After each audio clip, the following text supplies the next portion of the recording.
আমার বেঁচে থাকার গুরুত্ব, সেটা কিন্তু এই ওয়েটল্যান্ড আমাদের দেয়। কি করে দেয়? আজকে ইস্ট ক্যালকাটা ওয়েটল্যান্ড পৃথিবীর বিস্ময়। ইস্ট ক্যালকাটা ওয়েটল্যান্ড ছাত্রদের বলি, আমরা যখন এনভায়রনমেন্ট রিসার্চের ছাত্র কত সাল 1986 সাল বা সেই সময় আমাদের ধ্রুবজ্যোতি ঘোষ নিয়ে গেলেন, উনি ছিলেন engineer, super engineer of public health engineering.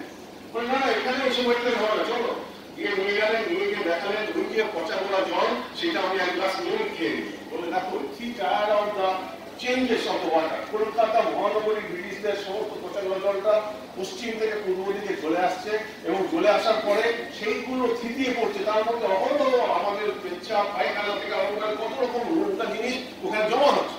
ওটাকে হলো স্টোরিং পয়েন্ট, তারপর হচ্ছে ওটাকে বলা হয় প্রসেসিং পয়েন্ট, তারপর হচ্ছে ব্রিডিং পয়েন্ট। ব্রিডিং পয়েন্ট মানে সেখানে মাছ চাষ হচ্ছে এবং কলকাতা আসছে। প্রাইমারি সেকেন্ডারি টার্সিয়ারি ট্রিটমেন্ট পয়েন্টের মাধ্যমে ইস্ট ক্যালকাটা ওয়েটল্যান্ড ন্যাচারালি, সেখানে কোনো ইঞ্জিনিয়ার নেই, সেখানে কোনো অফিসার নেই, উপাচার্য নেই, কোনো অধ্যাপক নেই, বিজ্ঞানী নেই, ন্যাচারালি সেটা রিসাইকেল হচ্ছে। পৃথিবী বললো এটাই আমরা চাই, কস্ট ইফেক্টিভ।